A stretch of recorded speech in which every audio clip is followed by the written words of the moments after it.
আসসালামু আলাইকুম রহমতুল্লাহি ওবরকাতুহ। সম্মানিত দর্শক, আমাদের দুটো গুরুত্বপূর্ণ সীমান্ত, সেই সীমান্তে উগ্রবাদী ভারতীয় হিন্দুরা রীতিমতো তাণ্ডব শুরু করেছে। এটা কেবল যেন তেন সীমান্ত নয়, এই সীমান্ত দিয়ে আমাদের সিংহভাগ ব্যবসা বাণিজ্য হয়।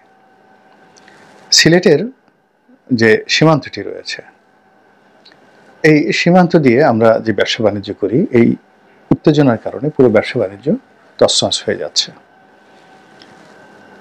আসামের সঙ্গে আমাদের যে ব্যবসা বাণিজ্য, শিলিগুড়ির সাথে আমাদের যে ব্যবসা বাণিজ্য, তো এই অঞ্চলগুলো মানে রীতিমতো এখন ভারতীয় যারা উগ্র হিন্দুবাদী নেতা রয়েছেন, বিশেষ করে বিজেপির সমর্থক রয়েছেন, তাদের তাণ্ডবে তছনছ হয়ে যাচ্ছে। এই গেল একটা। ২ নম্বর হলো আমাদের বেনাপোল স্থলবন্দর। বেনাপোল স্থলবন্দর এটির কার্যক্রমও এখন কিভাবে চলছে আমরা বলতে পারবো না, তবে ভারত যেভাবে হুম্বি তাম্বি করছেন, এটা দিয়ে আমাদের স্থল বন্দরের মধ্যে সবচেয়ে বড় বন্দর, এবং কলকাতা এবং তৎসংলগ্ন অন্যান্য যে সকল প্রদেশ রয়েছে, স্থান রয়েছে, সেখান থেকে যত সামগ্রী, সবচেয়ে ভারত থেকে আসা বেশি সামগ্রী আসে হলো এই জায়গা দিয়ে।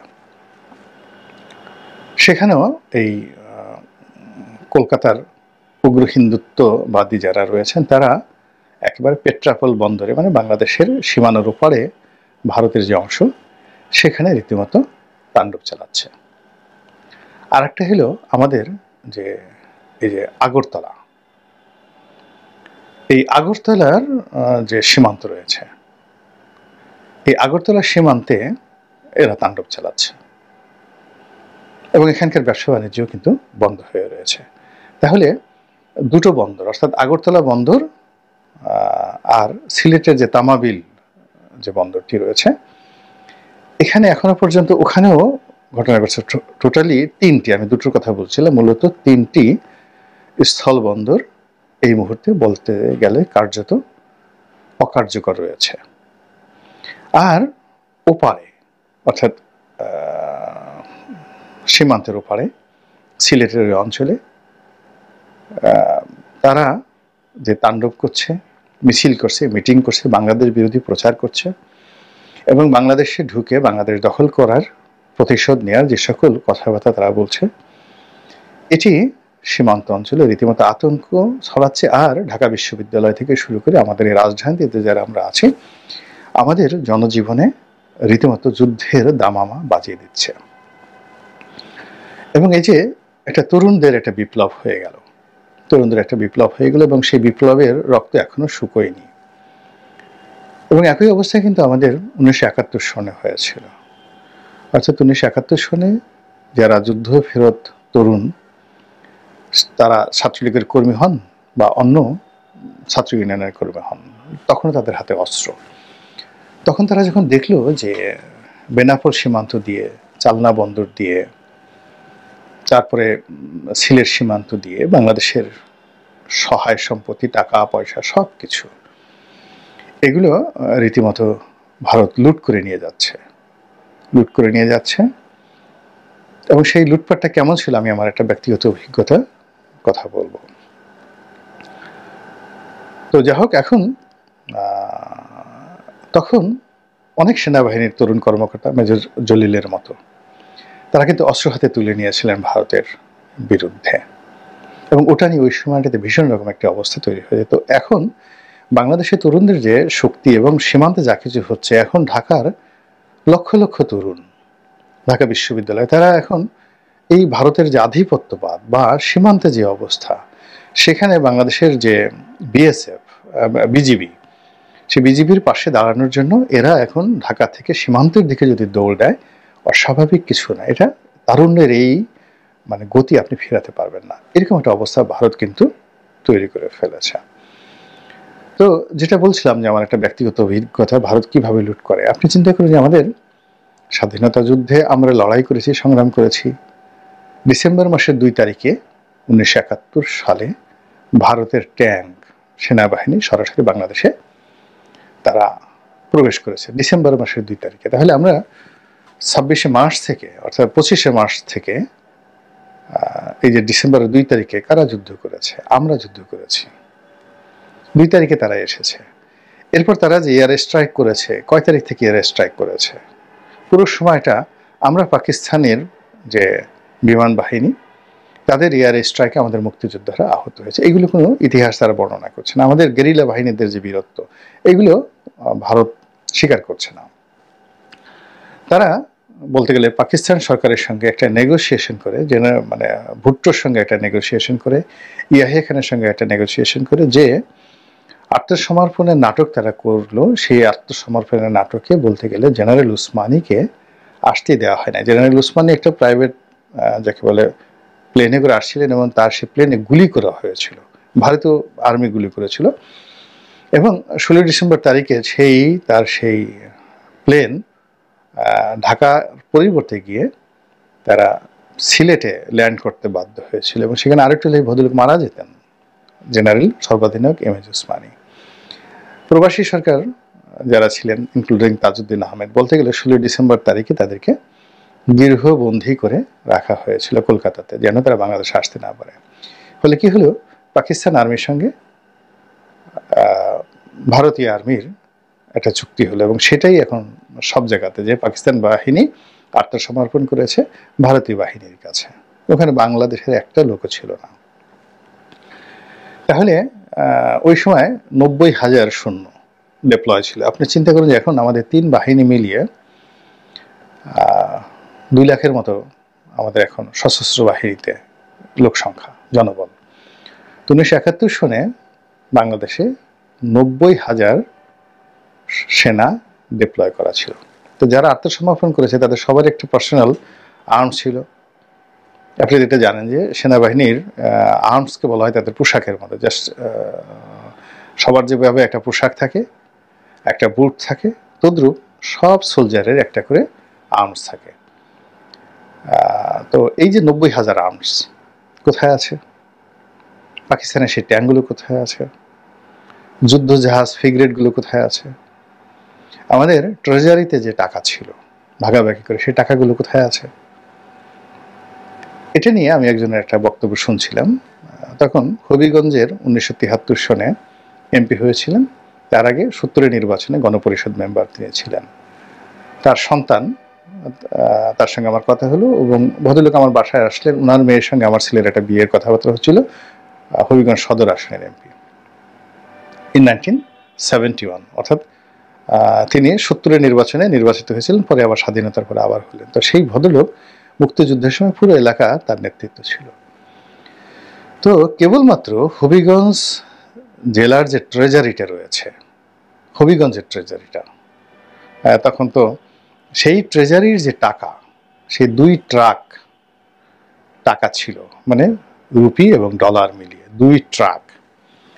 তো এটা সবাই বুদ্ধি দিল যে এটা বাংলাদেশে রাখাটা ঠিক হবে না, ট্রেজারির এই টাকাটা এটা ভারতে রেখে আসো নিরাপদে। তো সেই ট্রাক ভরে সেই এমপির নেতৃত্বে ভারত সরকারের কাছে সেই টাকাটা সীমান্তের ওপারে দিয়ে দেওয়া হলো। একটু খোঁজ নিয়ে দেখেন তো, সেই ভদ্রলোক বলে যে কোনোদিন সেই টাকা আনা বা এটার কোনো জিনিস সেই টু শব্দ তারা করতে পারেনি। তো এরকম অনেক কিছু হয়ে গেছে, অনেক কিছু হয়ে গেছে। তো অনেক কিছু হয়ে যাওয়ার কারণেই কি হলো, আমাদের মধ্যে ভয় এবং আতঙ্ক এবং ভারত বিরোধী একটা মনোভাব প্রবল থেকে প্রবল।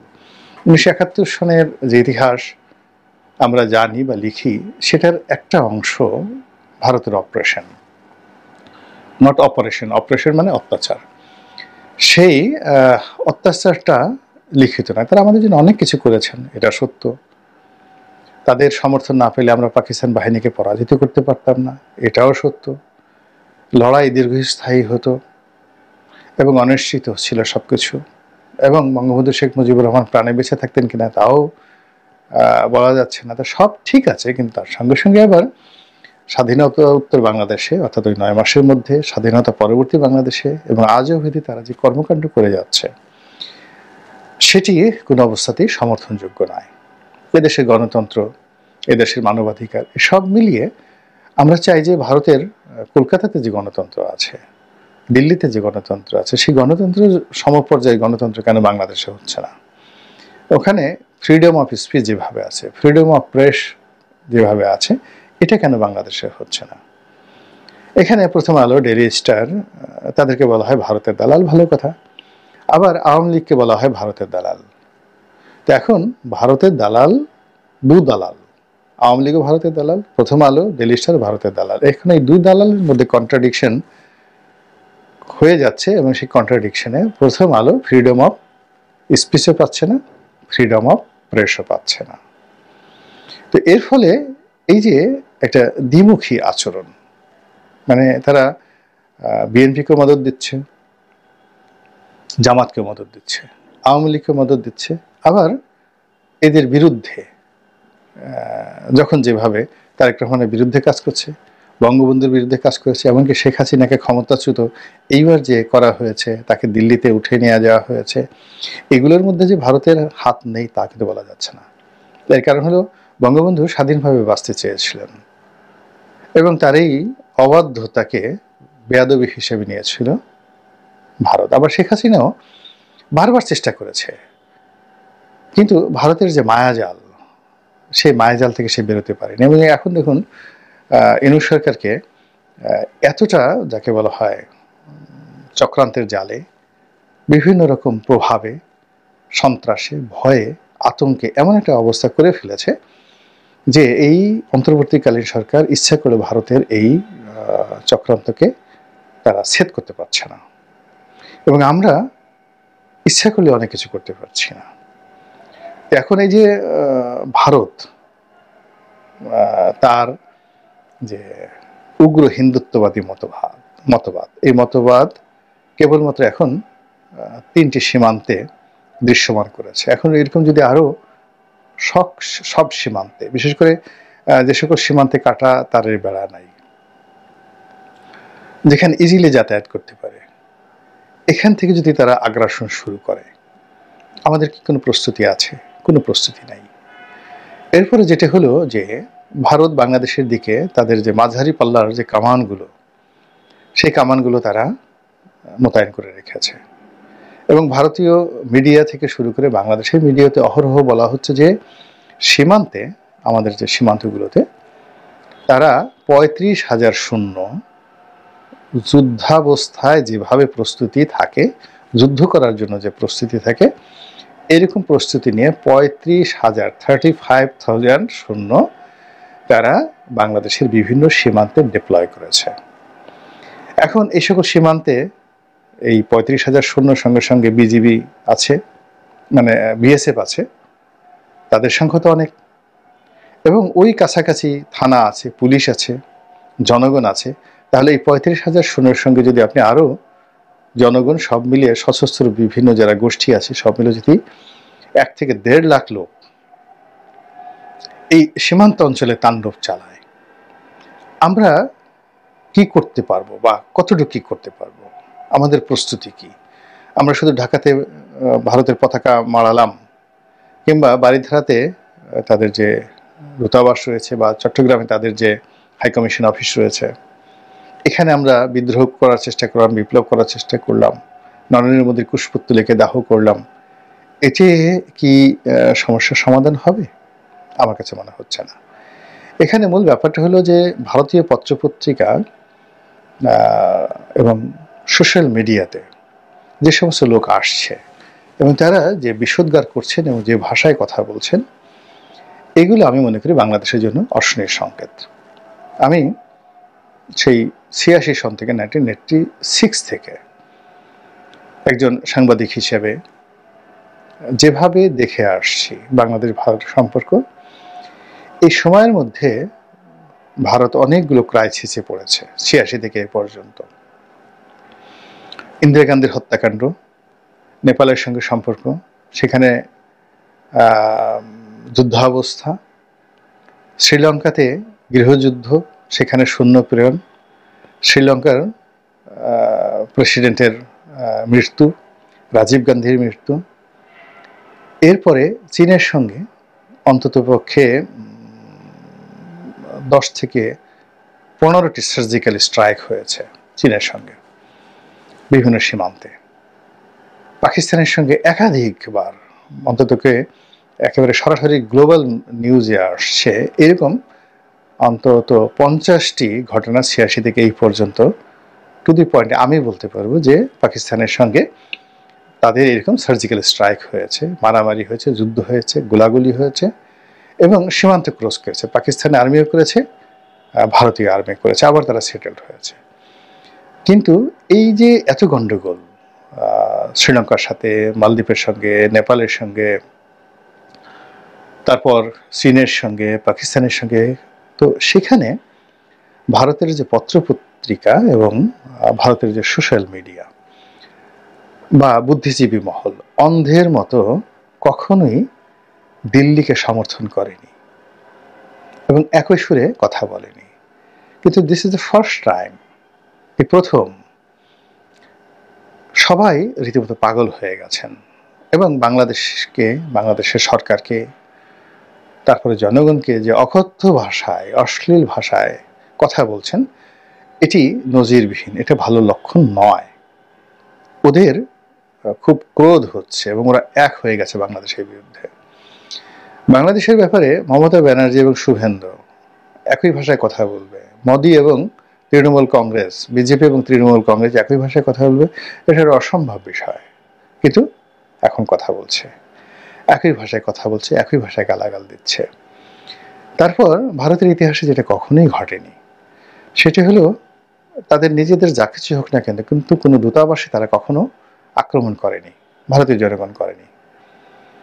কিন্তু পাকিস্তানে, যেখানে পাকিস্তান দূতাবাসের সামনে তারা কখনো যায়নি, এইবার ভারতীয় যে আমাদের যে হাইকমিশন অফিস রয়েছে কলকাতাতে, আগরতলাতে, সেখানে সিরিজ অফ আক্রমণ হচ্ছে, একের পর এক উপর্যুপরি আক্রমণ হচ্ছে। কাজেই এই যে লক্ষণগুলো, এই লক্ষণগুলো কোনো অবস্থাতেই সুখকর নয়। আর এটা রাতারাতি শেষ হয়ে যাবে, তারপর কালকে থেকে আবার শান্তির বাতাস প্রবাহিত হবে, নট লাইক দ্যাট। এটার একটা আউটপুট আসবে আমাদের পক্ষে অথবা ভারতের পক্ষে, আমাদের বিপক্ষে অথবা ভারতের বিপক্ষে। কিন্তু সমস্যা হলো যে আমরা ইতিহাসের এরকম একটা ক্রান্তিকাল পার করছি। ভারত যখন এই কাজগুলো করছে, তখন আমাদের এখানে খুবই খুবই দুর্বল একটি সরকার, এর চেয়ে দুর্বলতা সরকার স্বাধীন বাংলাদেশে ছিল না। এমনকি খন্দকার মুশতাকের সরকারও এতটা দুর্বল ছিল না। 2 নম্বর হলো যে এই সরকারের সময় সরকারের প্রতি জনগণের যে সমর্থন, এটিও এখন আর নেই। এই সরকারের সঙ্গে রাজনৈতিক দলগুলোর যে সমঝোতা এবং সম্পর্ক, এটাও নেই। ফলে একটা স্পর্শকাতর অবস্থা দেশের ভিতরে যখন আমরা পার করছি এবং রাজনৈতিক দলগুলো যেখানে পরস্পর হানাহানি, মারামারি, কাটাকাটি, অবিশ্বাস যখন একেবারে তুঙ্গে, তখন ভারতের মতো একটা বৃহৎ প্রতিবেশী যখন সার্জিক্যাল স্ট্রাইকের হুমকি দেয়, যুদ্ধের দামামা বাজায়, সৈন্য সমাবেশের কথা প্রচার করে, তারপর তাদের উগ্র যে জনগণ তাদেরকে লেলিয়ে দেয়, তখন আমরা যদি বসে থাকি, মুখে আঙুল দিয়ে আঙুল চুষতে থাকি, কিংবা সংবাদ সম্মেলন করে 2-4টি হুমকি ধামকি দেই, কিংবা পররাষ্ট্র মন্ত্রণালয়ে ভারতীয় রাষ্ট্রদূতকে ডেকে এনে আমাদের ক্রোধের কথা, অসন্তুষ্টির কথা জানাই, আমার কাছে মনে হচ্ছে এটা যথেষ্ট নয়। এখানে আরও ম্যাটিকুলাস পরিকল্পনা দরকার, আন্তর্জাতিক শক্তিশালী বন্ধুত্ব দরকার, সেটি চীনের সাথে হোক, পাকিস্তানের সাথে হোক, সৌদি আরবের সঙ্গে হোক। একদম কৌশলগত সম্পর্ক দরকার। এখানে দেয়ার ইজ নো ওয়ে, এখানে কোনো রকম সময় ক্ষেপণ করা যাবে না, দেরি করা যাবে না, মিনমিনে কোনো স্বভাব দেখানো যাবে না, এবং আগামীকাল কি হবে এই চিন্তা করা যাবে না। এই মুহূর্তে এখন যা কিছু ঘটেছে সেটার প্রেক্ষিতে সিদ্ধান্ত নিতে হবে। যারা রাষ্ট্র চালাচ্ছেন, আল্লাহ তাদেরকে সাহস দান করুন, শক্তি দান করুন, প্রজ্ঞা দান করুন, এবং আমাদের স্বাধীনতা এবং সার্বভৌমত্ব অক্ষুণ্ণ থাকুক। বিশ্বের মানচিত্রে আমাদের এই বাংলা যে মাতৃভূমি, এটির যে উজ্জ্বলতা বৃদ্ধি পাক, এই দোয়া করছি। আসসালামু আলাইকুম।